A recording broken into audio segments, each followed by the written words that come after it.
welcome to the Power Up Talk Show, a talk show where we bring together community leaders and inspirational people that are making a difference in the world. I am Sandy Spady, your host, and before I introduce my amazing guest that's joining us today, we need to power up with Dion Bass. Thanks, Sandy. Thanks for having me on the show.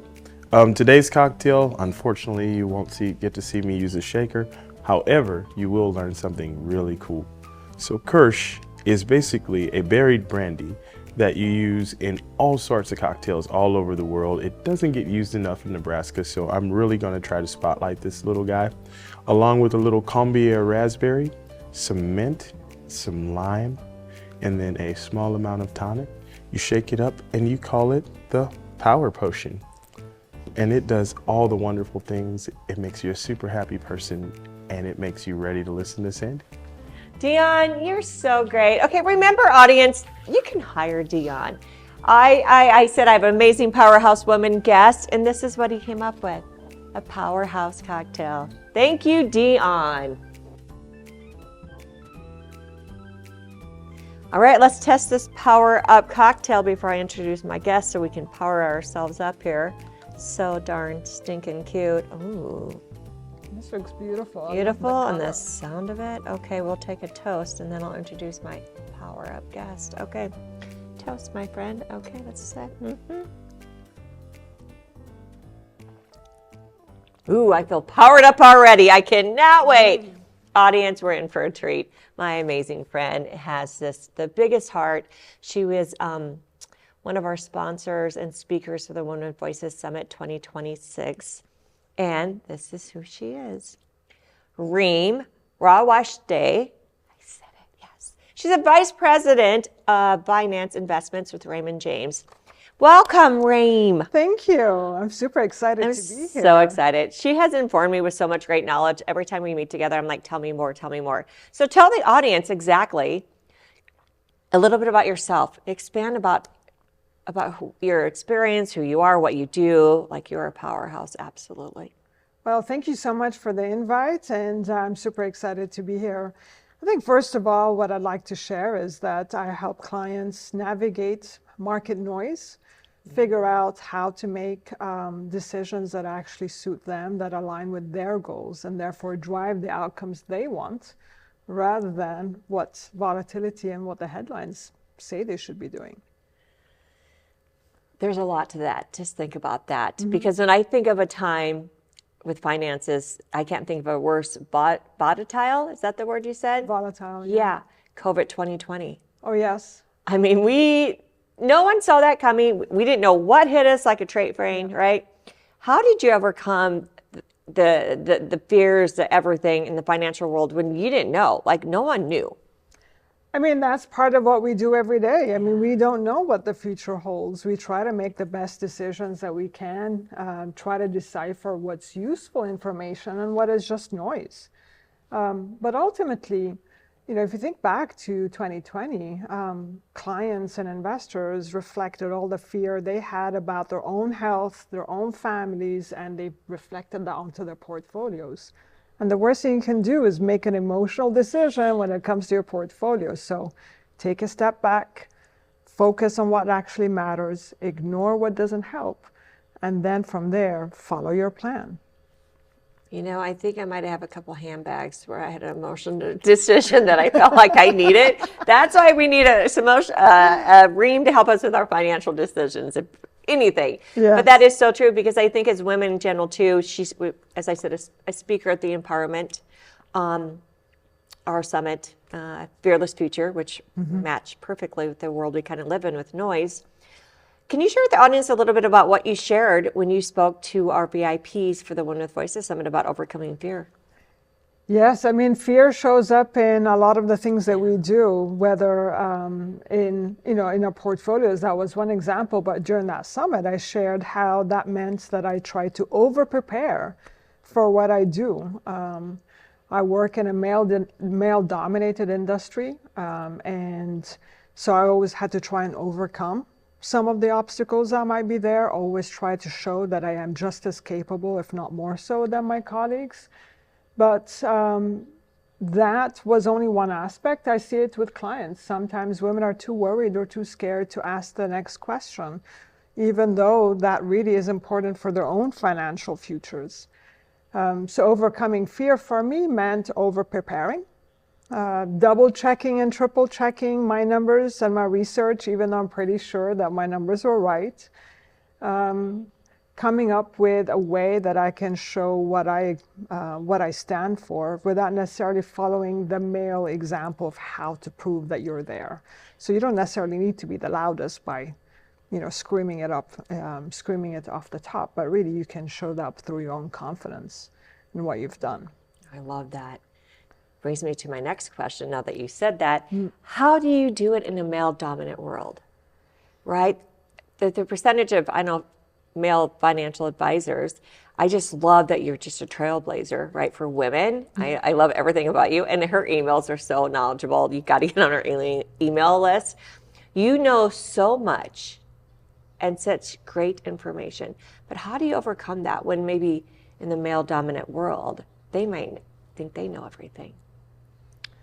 First of all, I don't think anyone has a monopoly over information. Yeah.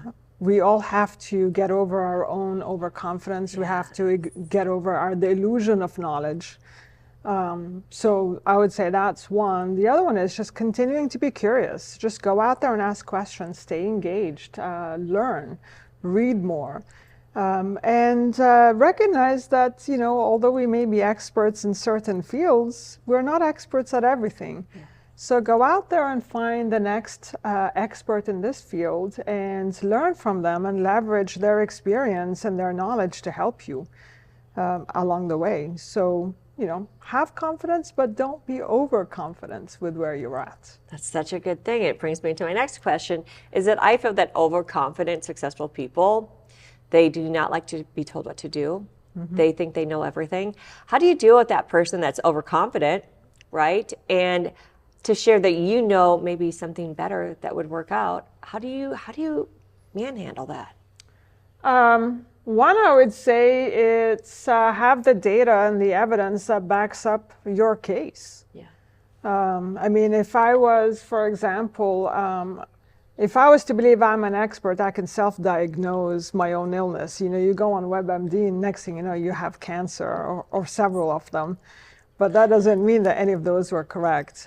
You can go out and research who is the best source of information and expertise for the problem that you're trying to solve. Having a little bit of humility to accept that perhaps you're not going to be the expert at everything. And I would say from a financial standpoint, I see that overconfidence showing up in concentrated positions, for example, having everything invested in that one company or your business or that one stock, underestimating the amount of risk you're actually taking. More often than not, you're so comfortable with that position, you don't recognize the kind of risk that you're taking in there. So those are some of the ways that you see overconfidence showing up. But to really solve it is just being able to keep an open mind, stay humble, stay humble, continue to have some humility, and go out and find who is the best source for you. Absolutely. Then my next question is, I know you work a lot with, women, and I know that sometimes women are intimidated by asking the wrong financial questions, or they're with a very controlling husband that doesn't allow them to ask questions. But how do you work with women in general, maybe being on their own, starting over, that they never did it before, or being in a situation where you feel like they want to ask a question, but they're not able to ask a question? Well, number one, I would say you have to remember that no one's going to look after your financial future more than you are. Yeah. So you have to own that decision. And there is no wrong question. The only way you're going to find out if you've made a good decision is by asking the next question that will help bring you some clarity and give you some additional guidance. And therefore, you can make better decisions. The other thing I would say, you don't have to be an investment expert to be able to make good financial decisions.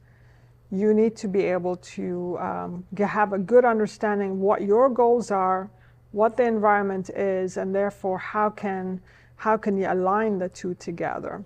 And then you can leave someone else to go through the details and pick out what actually fits. So to summarize that, I would say first, continue asking questions and then own that decision. Yeah. Take ownership and take charge of your own future. How do you overcome someone that has constantly watching the news, watching everything? They think they know everything, but yet they're so fearful to even trust you. How do you build that trust? Trust takes time. Yeah. Trust takes a lot of time. It takes a lot of communication. Yeah. Displaying or showing them that I have no other interest other than what's in their best interest. I am an investment fiduciary, so my interests and yours would be aligned on the same side. But the other one is communicating clearly. Show my clients the pros and the cons of every single decision, and therefore we're able to actually weigh them next to each other. Rather than only show you what's really great about it, but not highlighting what are the potential pitfalls that we need to watch out for. And then understanding what exactly are you trying to achieve? I mean, what is your time horizon? What actually matters to you? What are your goals? And then if those choices don't fit, well, then it doesn't fit. But if they do, they do. And that's where you can get to a really good plan, and therefore what happens in the markets doesn't really matter. You said something, a fiduciary, what was that fancy word? Fiduciary. Fiduciary. What does that mean? I mean, I'm that financial, I don't know a lot, right? What's that mean? It sounds so fancy.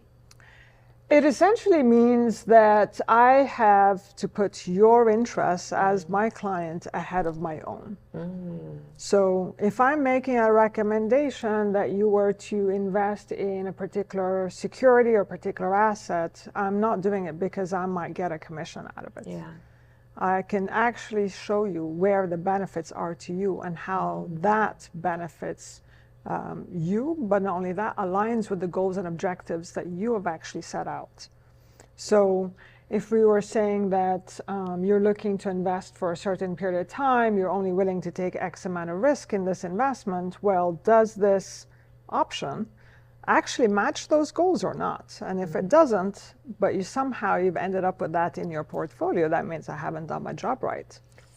How do you convince someone to be a little bit more, I don't want to say freeing, or more chancy, or a risk taker? Risk taker, that's the word I was thinking yes. of. You know, depending on someone's age, isn't that hard? How do you overcome that? It's very similar to another fallacy that I often hear, that women are risk averse, and I always say that they're risk aware. Okay. I would say I'm not trying to convince you to take more risk than you're willing to. Yeah. But I always look at risk in two ways.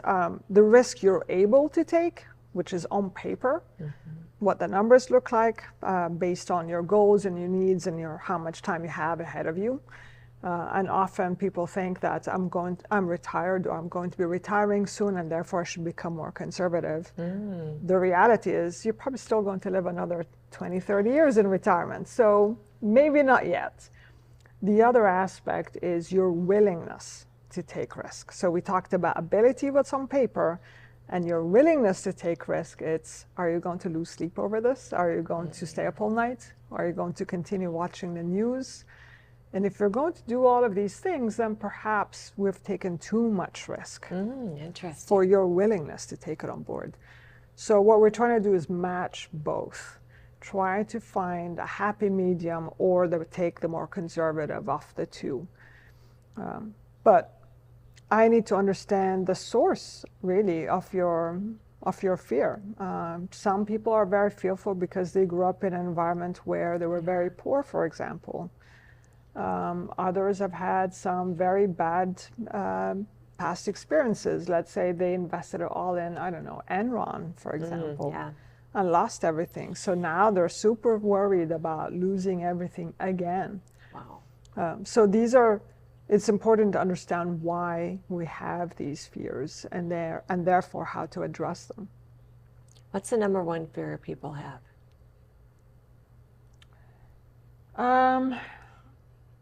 I wouldn't say that there is one. For most retirees or those approaching retirement, it's running out of money. I think that's a big fear. Because people live longer. So how do you overcome that? Develop a plan. Yeah. Develop a plan, stress test the plan. And I would say don't wait till the last moment. Don't wait until you're retired to figure that one out. Yeah. Actually start working on this a few years, the earlier the better, ahead of retirement, so then we can make changes along the way to actually get us to that objective. But ignoring it is not going to fix it either. How many years ahead of time before retirement? The average is 65, do you think, or what? What's they get? Is it different?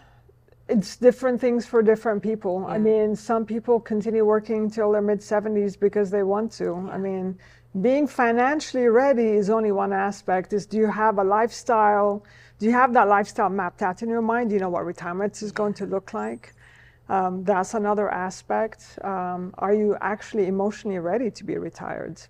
The idea that now you're going to be withdrawing down on your assets is a scary change of life after 30, 40 years of continuing to have an income stream come in. Now you're actually spending it down.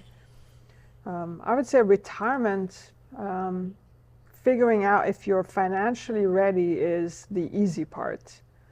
Figuring out if you're emotionally ready for it is a harder part that takes a bit more effort and planning for. Do you think people are waiting longer? Because, have you heard the thing like once you retire and then you get sick, or like they don't do any activity and then they get depressed? Like, where do you find that is like a happy, or like, is it just depend? And if you had to say, okay, you got a lot of lift. We live till 90 now. People are waiting till 70. It doesn't matter. I've seen individuals retire in their mid-50s. I've seen people continue until their early 70s. I don't think there is a right number. It really depends on when you're ready and what have you planned. For, what does retirement really look like for you? Are you going to completely stop working? Are you going to consult? Are you going to volunteer? Work part-time? I think if you think you're going to golf every day, for example, that's going to get pretty old pretty quickly. So you need to have a plan for that. The other one is, I think there's a very big difference between both spouses. Typically one spouse has worked and has maintained a career, and the other one has looked after the home.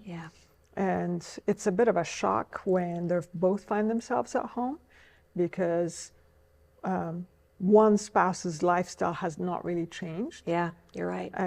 They continue to have a social circle. They have their regular activities that they're doing on a day-to-day basis, whereas the other one assumed that now they don't have that 9 to 5, they can be home and spend their days with the other spouse, and it doesn't quite work out that way. That is so true. I never thought of that. Because now her life is adjusting because he's around. He wants to hang out with her. She's like, I'm busy. So you're kind of like a counselor in a way, too. I mean, you kind of have to pose these questions, early at a time, because that's part of retirement. Like, think about all these different things. In fact, I would say the most successful retirees I know have actually planned for all the non-financial decisions well ahead of time.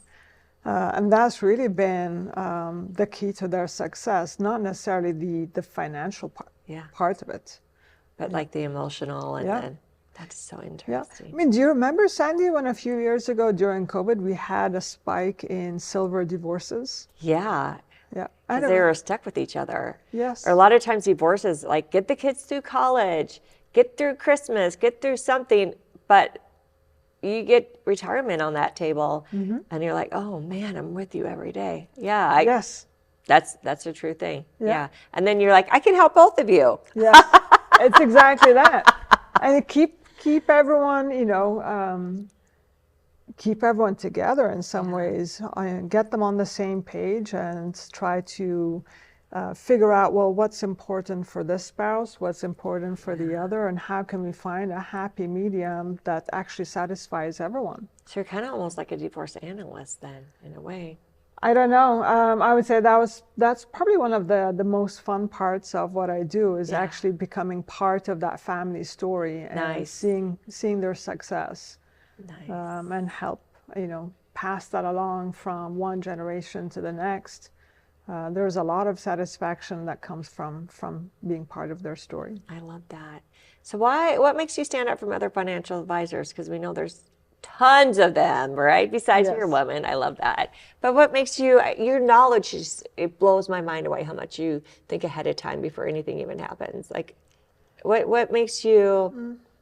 I would say perhaps what makes me different is that I try to communicate in simple and clear formats what exactly is going on, what is actually important and useful, and what should be just outright ignored. It's very easy to get stuck into the details that don't actually add any value to your plan.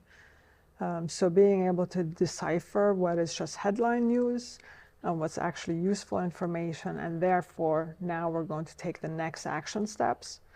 That's a very important part of what I do. Now, I know we had a conversation about gold, coins, all that.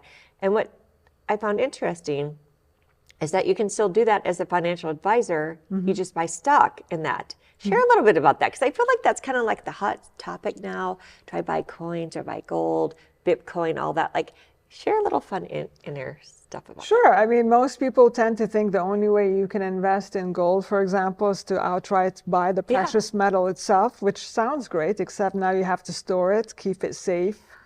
It weighs a lot, and if it's silver, it's even bigger in volume and weighs a lot for less value. Whereas that's not really the only way. I mean, you can speak with your advisor and you can buy shares in an ETF that is backed by that metal itself. We have essentially financialized everything to the point that you can have all these exposures without necessarily having to worry about how you're going to store it, how you're going to carry it, and how exactly you're going to, purchase it or sell it after the fact. And now it's probably not a good time to buy it because it's high. But back in the day, you already brought that for, some of your, like you saw that coming. And I love that makes you stand out. I think you prepare and you know what's coming before it happens because you do so much resource. Yeah, well, maybe I was just lucky there. I don't know. I get her emails and I was like, ooh, I never thought about that. That's so great. And I love that you just send random, like you just send the weekly, what do you call that? Weekly recaps. Recaps, yeah. Yes. So knowledgeable. I mean, essentially what I try to do is I try to help prepare my clients and say, okay, here is where the situation we're currently in. Here are the potential paths that we can go on. If this happens, this is what we'll do. If that happens, that's what we will do. And that really helps my clients think rationally rather than behave emotionally around their portfolios, because we have already discussed this and we know what plan A and plan B look like. And that's a very important part of what we do because we avoid the emotional decisions, and that's usually where we end up with the biggest mistakes that we regret afterwards. So true. Yeah. So we need to really try and stay disciplined and plan in advance for the possible outcomes. What do you think? There's a question I wanted to ask you. What do you think financial freedom, independence mean to most people? I think financial freedom is the ability to go out and make any choice that you want without feeling obligated to take on board something. So that could be continuing to work, for example, because you want to, not because you have to. Yeah. That's an example of financial freedom. It's maybe owning a house. Is that a form of financial security, or is that more freedom or security, like for your emotional? I would think of that more as security rather than freedom. Yeah. I always look at freedom as being the ability to make a choice just because you felt like it. Yeah, I like that. Without the restrictions. Whereas something that makes me financially secure is something that makes me feel safe and looked after. Yeah. Not necessarily free, but very true. Yeah. So I know you have a lot of superpowers, and we have a power drink. I don't know if that inspired you. But Yes. what do you feel like, what's your superpower? My superpower, making the complex simple. Oh, I like that. Yes, being able to share that with my clients and explain that in a way that most people can understand what's going on. Boy, I wish we had that cape right now that's in my closet, Yeah. my power cape. It's been such a treat. How can people get a hold of you? They can find me on my website. It's rzrwealth.com. And they can look me up on LinkedIn as well. So that's some of the easiest ways that they can reach out to me. And I would love to hear from everyone. Yes. Yeah. Well, thank you, Reem, for Thank you being so here. much for I just having me. always enjoy her so much. Financial freedom is doable. Freedom, and it's really having the right person to have your back, right? Just remember that nothing's impossible, anything's doable, and the power is in your hands and in your heart. You just have to take that step and be your own power, your own super strengths, and just take the world. Thank you.